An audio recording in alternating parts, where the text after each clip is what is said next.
On the next Roseanne show, it's rapper Coolio. I'm like a super electronic, atomic nuclear dynamo of energy.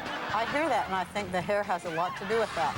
And the man behind your favorite sitcoms, Norman Lear. You know you did change popular culture. I don't believe that for a second. Man, you did it 5 times, 5 or 6 times. Come on. 8 times. All on the next Roseanne show. Boy, the way Glenn Miller played. Songs that made the hit parade. Guys like us, we had it made. Those were the days. And you knew who you were then. Girls were girls and men were men. Mister, we could use a man like Martin Luther again. Didn't need no welfare state. Everybody pulled his weight. Damn, our old LaSalle ran great. Those were the days.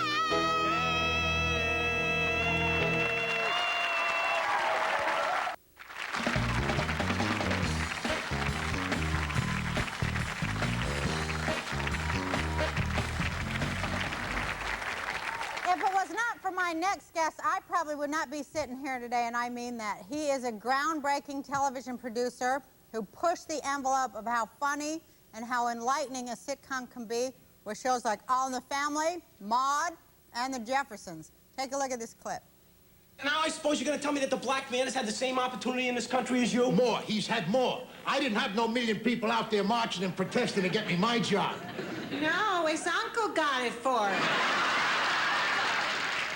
He paved the way for a whole new generation of sitcom stars, including myself. And for that, I thank him. Please welcome Norman Lear.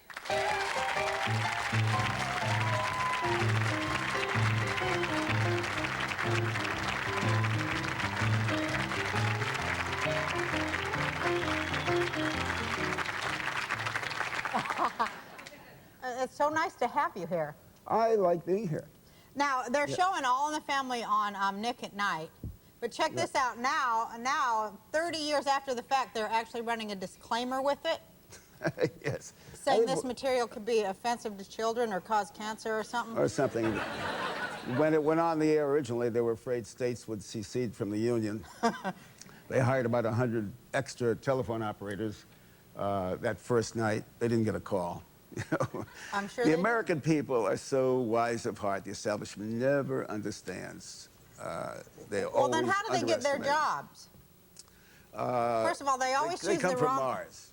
They always choose the wrong one. Right. And the wrong thing. But how come? No, they chose Roseanne. No, the people chose Roseanne. Well, they put it on. Yeah, they did put it on. They get some things right. I think they put it on account of how much success you had with things about working class people and, you know, getting real. Well, All in the Family went on because a fellow by the name of Bob Wood came into CBS, brand new as president, and just wanted to do something that had his own stamp. He had the same taste as the American people because he put something on that they eventually found and loved. And it totally influenced me, you know, with the Roseanne show. Well, that and the Honeymooners. Then we did something good. You did do We something did something good. You good. did a whole bunch good. You had great female characters. That was like something new for television too, wasn't it? Well, you know, I noticed as the father of 5 daughters now, that half of everybody is women. Have you noticed that? Was that a shock for you to realize that? Big shock. How old were you But before you I realized think women that? are still underserved on the media. Let's talk about obstacles in the way of getting that show on the air. Oh, that's such ancient history. So much is going on. You couldn't get in it the on world these today. days. Tell the truth. You could not put that show on now. When I answer that question, I will answer that question as a large chorus, because too many people who are far more active in television these days than I am tell me all the time it couldn't get on.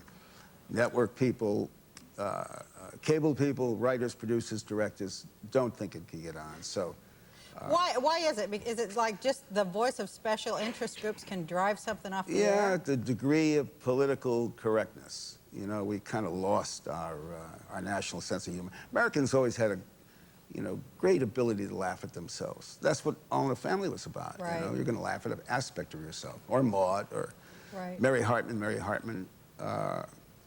Your show too. You either find a way to laugh at the problems in the culture. Well, because the But- real stuff is the most funny. Yeah. But today, you've got all those very serious faces sitting all over television, ex-judges and ex-prosecutors and ex-lawyers and sitting around talking with long faces about the seriousness of, and just no ability to laugh at it. What about that And show? while the rest of the world is laughing. Are you talking about that show, Desmond Pfeiffer, The Secret No, Diary? I'm talking about that show called Monica Gate. But let's assume Desmond Pfeiffer had something very worthwhile about it. It might have been knocked off simply because of the degree of political correctness. I'd rather let the American people make the choice. Absolutely. Let them turn it off with the dial. we deserve to make our choice, right?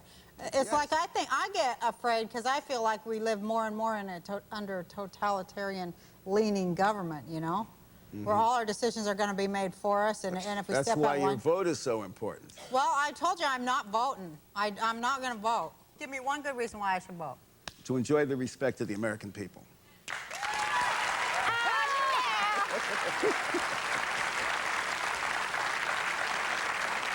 It could. Now tell me who I have to vote for. I wouldn't begin to tell you who you have to vote for. Yes, you would. No, I wouldn't. That's not my All right. business. Just to exercise that vote. God-given, Well, what if I vote for somebody you don't like? Constitution-driven, huh? What if I vote for somebody you don't like? I'll never talk to you again. We have something very special for you after this, and okay, I'll vote. Good.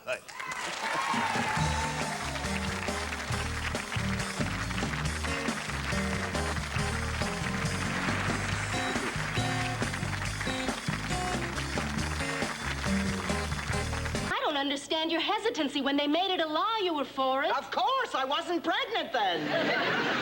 Mother, it's ridiculous. My saying this to you, we're free. We finally have the right to decide what we can do with our own bodies. All right, then will you please get yours into the kitchen? You're just scared. I am not scared. You are, and it's as simple as going to the dentist. Now I'm scared. That's just so funny.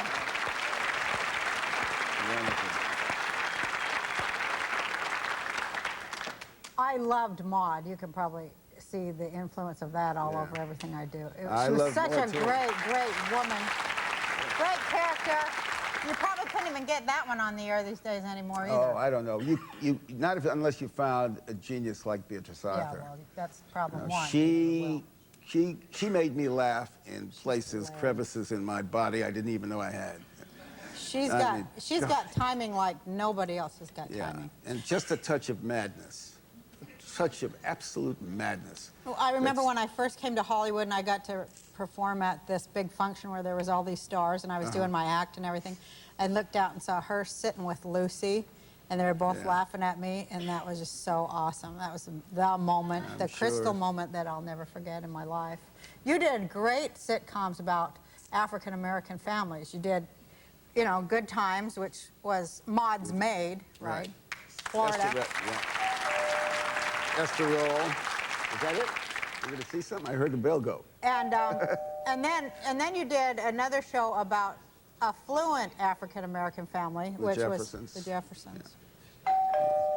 Well, when you say, Well, who, do I have to go get it? All right.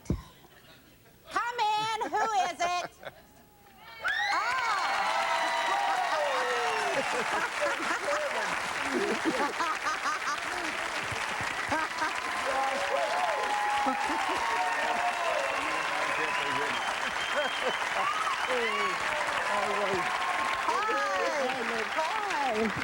Thank you for coming on. Come sit down and talk with us. Were you surprised? Were you surprised? It's so good to see Yeah, you. well, thank you, It's a pleasure to be here. That was a great show. I even dressed it like you. See, I wore a sweater. I do it. How awesome was it to work on that show? Because it was such a great show. On the family. Oh, I'm telling you, like, it's like when I first came there, I didn't know anybody in Hollywood. Like, I was just in San Francisco, and I happened to call up and say that I was in town. They told me to call them when I got to California. I had no idea. And they said, Sherman Hemsley, give me your phone number. I said, you sure? I didn't know what was going on. And they said, well, we want you to be on our show. And I'm saying, well, okay. I had no idea what show it was. So they said, come down tomorrow. So I get down there on Thursday, and all of a sudden I'm all in the family, you know. And you were so incredible against him, against Archie. Yeah. That it was just unbelievable. Yeah. I mean, that was a great meeting The of. thing is, there was a George Jefferson for many weeks before we actually had him appear, because we hadn't been able to cast. Oh. You know exactly what we wanted for George Jefferson. That's right. We heard So about he it was an long before offstage we saw voice, him, and he was offstage character for, you know. And the first night, I remember standing out in front of the door about to make my entrance, and I'm saying, oh, what did I get myself into, you know? I hear all these actors, all those people out there, you know, this scene is going on, and I know any minute I have to go out. Boy, was that scary. But it worked out fine. It was a pretty magic moment in television, too, when we first got to see you. Because we wondered what you were going to say to this man that we heard for so long. It was such a great cast. And you were up in his face, too. Who in the hell is here now? Come on in.